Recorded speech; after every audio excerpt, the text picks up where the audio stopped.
ഹരി ഓം. എല്ലാവർക്കും വിനീതമായ പ്രണാമം. ഈ ലോകത്തിൽ വെച്ച് തന്നെ, അതായത് ഈ ഭൂമിയിൽ എത്ര മനുഷ്യരാണ് പൂർണ്ണമായും സ്വാതന്ത്ര്യം ആസ്വദിച്ചുകൊണ്ട് ജീവിക്കുന്നത് എന്ന് നാം ചിന്തിച്ചു നോക്കേണ്ടതാണ്. വളരെ കുറച്ചു പേർ മാത്രമേ, അതായത് 1 കോടി ജനങ്ങളുണ്ടെങ്കിൽ അതിൽ 1-2 പേര് മാത്രമേ സ്വാതന്ത്ര്യം എന്താണെന്ന് അറിഞ്ഞ് സ്വതന്ത്രരായി ജീവിക്കുന്നു. അപ്പോൾ എന്താണ് യഥാർത്ഥത്തിൽ സ്വാതന്ത്ര്യം? നമ്മുടെ ഇഷ്ടത്തിനനുസരിച്ച് ജീവിക്കുന്നതല്ല ഒരിക്കലും സ്വാതന്ത്ര്യം. മനസ്സിൻ്റെ ഇഷ്ടത്തിനനുസരിച്ച് ജീവിക്കുവാൻ അതാർക്കു വേണമെങ്കിലും സാധിക്കും. മനുഷ്യനായാലും മൃഗങ്ങളായാലും സാധിക്കും. പക്ഷേ മനുഷ്യനു മാത്രമേ മനുഷ്യ മനസ്സിൻ്റെ ആഗ്രഹങ്ങളെയും ഇഷ്ടങ്ങളെയും മോഹങ്ങളെയും അതിജീവിച്ചു കൊണ്ടുള്ള ആത്മസ്വാതന്ത്ര്യം, ആത്മലയം, ആസ്വാദനം എന്ന തലത്തെ അനുഭവിക്കുവാൻ സാധിക്കുകയുള്ളൂ.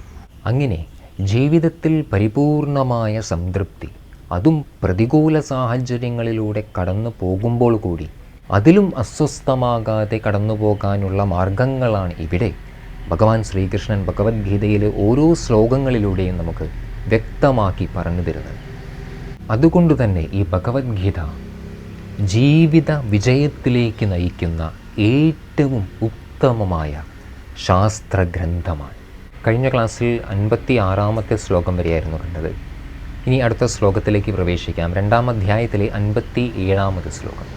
യഹ സർവത്രാനപി സ്നേഹ തത് പ്രാപ്യ ശുഭാശുഭം ന അഭിനന്ദതി ന ദ്വേഷ്ടി തസ്യ പ്രജ്ഞാഃ പ്രതിഷ്ഠിതാഃ. യഹ സർവത്രാനപി സ്നേഹ തത് പ്രാപ്യ ശുഭാശുഭം ന അഭിനന്ദതി ന ദ്വേഷ്ടി തസ്യ പ്രജ്ഞാഃ പ്രതിഷ്ഠിതാഃ. ആരാണ് പരിപൂർണമായ സംതൃപ്തിയിൽ ജീവിക്കുന്നത്? ആരാണ് സ്ഥിതപ്രജ്ഞൻ? ആരാണ് യഥാർത്ഥത്തിൽ ജീവിത വിജയത്തെ കൈവരിച്ച മഹാത്മാക്കൾ? കേൾക്കൂ അർജുന. യഹ സർവത്രാനപി സ്നേഹ തത് പ്രാപ്യ ശുഭാശുഭം. ജീവിതത്തിൽ ശുഭമായ കാര്യങ്ങൾ അവരുടെ മനസ്സിലൂടെ കടന്നു പോകുമ്പോഴും പ്രതികൂലവും അശുഭവുമായ അവസ്ഥകളിലൂടെ, പ്രശ്നങ്ങളിലൂടെ അവർ കടന്നു പോകുമ്പോഴും ന അഭിനന്ദതി ന ദ്വേഷ്ടി തസ്യ പ്രജ്ഞാഃ പ്രതിഷ്ഠിതാഃ. അനുകൂലമായതിൽ, ശുഭവും സന്തോഷകരവുമായ അനുഭവത്തിൽ അവർക്ക് അമിതമായ സന്തോഷം ആ അവസരത്തിൽ ഉണ്ടാവുകയുമില്ല. അതുപോലെ തന്നെ പ്രതികൂലവും അശുഭവുമായ ജീവിത സന്ദർഭങ്ങളിലൂടെ കടന്നു പോകുമ്പോഴും ഇവരുടെ മനസ്സ് നദ്വേഷ്ടി, അതിൽ ദുഃഖിക്കുകയോ ആ അവസരത്തെ കുറ്റപ്പെടുത്തുകയോ അതിൽ നിന്ന് ഒളിച്ചോടാൻ അവർ ശ്രമിക്കുകയോ ചെയ്യുന്നില്ല. ഇത് സാധാരണ ഒരു മനുഷ്യ മനസ്സിൻ്റെ നേരെ പ്രതികൂലമായ സ്വഭാവമാണല്ലോ ഇവിടെ സ്ഥിതപ്രജ്ഞന് എന്ന് നമുക്ക് തോന്നിയേക്കാം. കാരണം ഒരു സാധാരണ മനുഷ്യ മനസ്സ് ശുഭത്തോട് കൂടുതൽ ഇഷ്ടവും അതിൽ കൂടുതൽ സന്തോഷിക്കുകയും, എന്നാൽ പ്രതികൂലമായതിൽ വിഷമവും അതിനോട് വിരക്തിയും അതിനോട് ദ്വേഷവും അതിൽ നിന്ന് മാറി നിൽക്കാനും ആഗ്രഹിക്കുമ്പോൾ ഇവിടെ ഈ സ്ഥിതപ്രജ്ഞന് ശുഭവും അശുഭവും അത് രണ്ടും ഇവനെ സ്പർശിക്കാതെ നിൽക്കുന്നു. ഇതൊരു മനസ്സിന് സാധ്യമാണോ? തീർച്ചയായും സാധ്യമാണ്. എപ്പോൾ സാധ്യമാണ്? ആത്മനി ഏവ ആത്മനാ തുഷ്ട. പുറമേയുള്ള എല്ലാ ഇന്ദ്രിയ സുഖങ്ങളെയും അതിവർത്തിച്ചുകൊണ്ടുള്ള ആത്മസുഖത്തെ അനുഭവിക്കുവാൻ എപ്പോൾ ഒരു മനുഷ്യൻ യോഗ്യനായിത്തീരുന്നു, സ്വപ്രയത്നത്തിലൂടെ യോഗ്യത നേടുന്ന നിമിഷത്തിൽ തസ്യ പ്രജ്ഞാഃ പ്രതിഷ്ഠിതാഃ. ആ നിമിഷം അവൻ എല്ലാ ശുഭാശുഭങ്ങളെയും ലാഭനഷ്ടങ്ങളെയും ജയപരാജയങ്ങളെയും സുഖദുഃഖങ്ങളെയും അതിവർത്തിച്ചുകൊണ്ട് പരമമായ ആനന്ദപ്രാപ്തിയിൽ സദാ അലിഞ്ഞിരിക്കുവാൻ സാധിക്കുന്ന മഹാഭാഗ്യവാന്മാർ. ഈ അവസ്ഥയിലെത്താൻ ഓരോ മനുഷ്യർക്കും സാധിക്കുമെങ്കിൽ എന്തുകൊണ്ടും ഇത്രമേ ഇപ്പോൾ ഇരുന്ന് ദുഃഖിക്കുന്നു? എന്തിന് ജീവിതത്തിൽ ഭയപ്പെടുന്നു? ഭാവിയെക്കുറിച്ചോർത്തുള്ള ചിന്ത എന്തിന് ഈ വർത്തമാന നിമിഷത്തിൽ കൊണ്ടുവരുന്നു? എന്തിന് ഭൂതകാലത്തെക്കുറിച്ചോർത്ത് ദുഃഖിക്കുന്നു? അതിമനോഹരമായ ജീവിതത്തെ സന്തോഷകരമായ, ഉത്സാഹമുള്ള, മറ്റുള്ളവർക്ക് കൂടി പ്രയോജനമാകുന്ന ഒരു ജീവിതം വാർത്തെടുക്കേണ്ട നമ്മൾ സ്വയം ദുർബലരായി ജീവിക്കുകയാണോ? അതല്ല നാം ചെയ്യേണ്ടത് എന്ന് ഭഗവാൻ കൃഷ്ണൻ ഓരോ ശ്ലോകത്തിലൂടെയും നമ്മെ പഠിപ്പിച്ചു തരികയാണ്.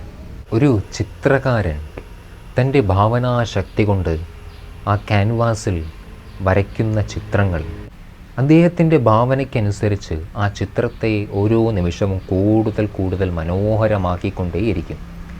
ഇതുപോലെ ഇവിടെ ഭഗവാൻ ശ്രീകൃഷ്ണൻ അർജുനൻ്റെ ഹൃദയമാകുന്ന ഈ ക്യാൻവാസിൽ ഒരു സ്ഥിതപ്രജ്ഞൻ്റെ ലക്ഷണങ്ങൾ എന്താണെന്ന് അർജുനൻ്റെ ഹൃദയത്തിൽ വരച്ചുകൊണ്ടിരിക്കുകയാണ്. അതിനെത്രത്തോളം മനോഹരമായി അവതരിപ്പിക്കാൻ സാധിക്കുന്നുണ്ടോ ആ രീതിയിൽ ഇതിനെ മനോഹരമാക്കുവാൻ വേണ്ടി ഭഗവാൻ ഓരോ ലക്ഷണങ്ങൾ ഇവിടെ എടുത്തു പറയുകയാണ്.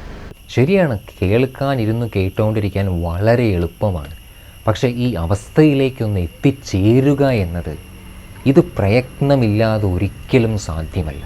ഇതൊരു 100 തവണ കേട്ടാലും ഇനിയൊരു 10 20 തവണ ഈ ഭഗവത്ഗീത മുഴുവൻ എടുത്ത് വായിച്ചാലും മാനസികമായ ഈ തലത്തിലേക്ക് എത്തിച്ചേരുക മനുഷ്യന് സാധ്യമല്ല. എന്തുകൊണ്ട്? സാധനയില്ലാതെ ശാസ്ത്രം പഠിച്ചതുകൊണ്ട്, ശാസ്ത്രം ഏതൊരു ലക്ഷ്യത്തെയാണോ പ്രാപിക്കാൻ നമ്മെ പ്രേരിപ്പിക്കുന്നത് ആ സത്യത്തെ പ്രാപിക്കാൻ വെറും പഠനം കൊണ്ട് മാത്രം ഒരിക്കലും സാധ്യമല്ല.